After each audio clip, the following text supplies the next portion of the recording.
India ने बुरे वक्त में श्रीलंका का भी साथ दिया, अफगानिस्तान का भी साथ दिया, अगर नहीं दे रहा तो पाकिस्तान का नहीं दे रहा। सर जी फिर कहत होगा, खाना जंगी होगी, लूटेंगे लोग एक दूसरे को। जब दुनिया ने देखा कि हमारी जो प्रोग्रेस है बहुत ज्यादा है और हम 8वीं पावर भी बन गए हैं, तो फिर हमें कमजोर करने के लिए उन्होंने, अब मैं क्या कहूँ किस ने, हमारे सारे दुश्मन है। यकीन करके माने आप इंटरनल डॉक्यूमेंट्स उठा के देख लें, आई एम 500% श्योर हर मुल्क की दुश्मन होना। क्योंकि पाकिस्तान एक ऐसा मुल्क है जो कि इजाद हुआ, जो कि वजूद में आया सिर्फ ला इलाहा इल्लल्लाह की बुनियाद पे। क्या ये साजिश नहीं थी कि मुल्क को डिफॉल्ट के करीब ला खड़ा किया, अवाम को जीने के काबिल तक नहीं छोड़ा और ना ही मरने के काबिल छोड़ा। मिसाल के तौर पे गवर्नमेंट क्या कह रही है, वो कहती है कि पैसे नहीं है। हाँ। बहाने देखिए गवर्नमेंट के, पैसे नहीं है। पहले मैंने फैसला किया था कि मजीद उनसे मैं कर्जा नहीं मांगूंगा, लेकिन मैंने फिर आखिरी वक्त फैसला किया और हिम्मत बांधी कि मैं उनसे मजीद मांगू।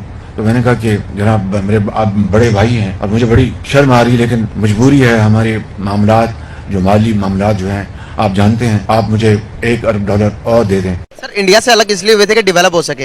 इंडिया कहता कि संभाला नहीं जा रहा तो वापस इंडिया इकोनॉमिक सुपर पावर बन चुका है, और ये मैं नहीं कह रहा, ये कहा है यूके के फाइनेंस मिनिस्टर ने। बाप बाप रहेगा, बेटा बाप नहीं बन सकता, बन सकता है अपने बच्चे का। पाकिस्तानियों को ये उम्मीद थी कि जैसे भारत ने श्रीलंका की मदद की, वैसी ही मदद पाकिस्तान की भी करेगा भारत, क्योंकि पाकिस्तान में इस वक्त खाने पीने की चीजों की शॉर्टेज हो चुकी है। लेकिन पाकिस्तान की इन उम्मीदों पर पानी फिर गया जब भारत के विदेश मंत्री ने एक बयान दिया और उन्होंने कहा कि श्रीलंका के लिए भारत के लोगों के दिल में गुडविल पाई जाती है, लेकिन पाकिस्तान ने भारत को ऐसे ऐसे जख्म दिए हैं कि जिसके बाद भारत के लोग ये नहीं चाहेंगे कि उनके टैक्स का पैसा पाकिस्तान की मदद में इस्तेमाल हो। इंडिया ने बुरे वक्त में श्रीलंका का भी साथ दिया, अफगानिस्तान का भी साथ दिया, अगर नहीं दे रहा तो पाकिस्तान का नहीं दे रहा। सर जी फिर कहत होगा, खाना जंगी होगी, लूटेंगे लोग एक दूसरे को, फिर यहाँ प्रोग्राम नहीं होंगे, फिर धै पटास होगी, जोडो कराटे होंगे, बैंकॉक के शोले और बगदाद की रातें होंगी।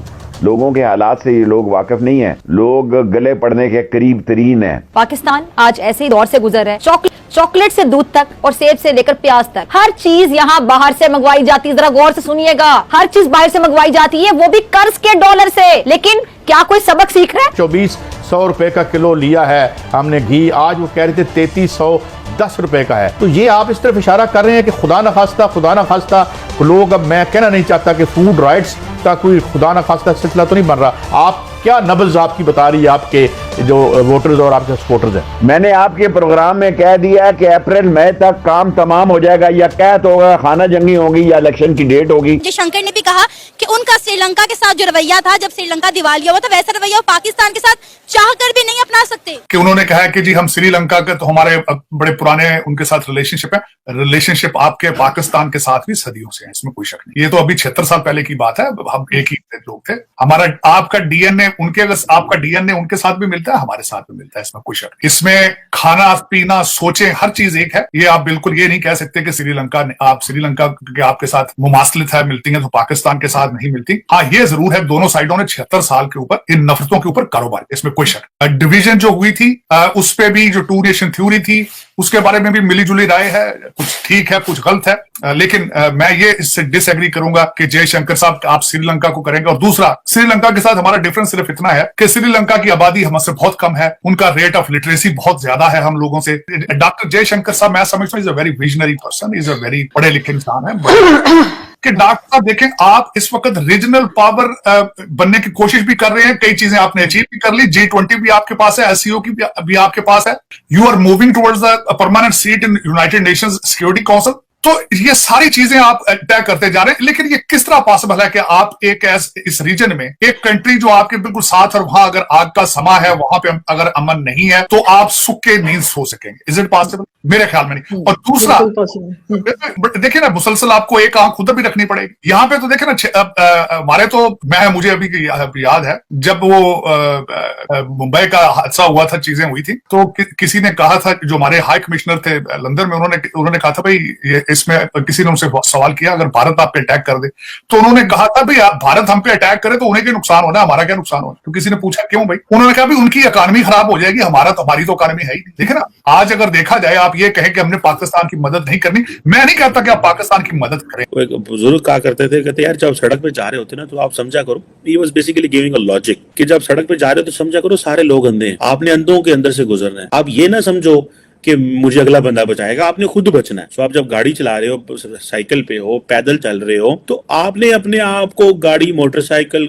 बाकी लोगों से बचाना है। आप दूसरों पे नहीं छोड़ सकते कि वो आपको बचाएंगे। तो ये जो माइंडसेट है, इससे बाहर निकलने की जरूरत है। हमें ही होता है कि दूसरे बचाना। जब दुनिया ने देखा कि हमारी जो प्रोग्रेस है बहुत ज्यादा है और हम 8वीं पावर भी बन गए हैं, तो फिर हमें कमजोर करने के लिए उन्होंने, अब मैं क्या कहूँ, किस ने, हमारे सारे दुश्मन है। यकीन करके माने आप इंटरनल डॉक्यूमेंट्स उठा के देख लें, आई एम 500% श्योर हर मुल्क की दुश्मन होना। क्योंकि पाकिस्तान एक ऐसा मुल्क है जो कि इजाद हुआ, जो कि वजूद में आया सिर्फ ला इलाहा इल्लल्लाह की बुनियाद पे। और मैं आपको बताऊं, जिन्ना ऐसा देखो, मैं ये पूरा ना मुल्क कैसे बनाए, मैं आपको छोटा सा एग्जांपल दे दूं, फिर मैं अगली न्यूज में आऊंगा।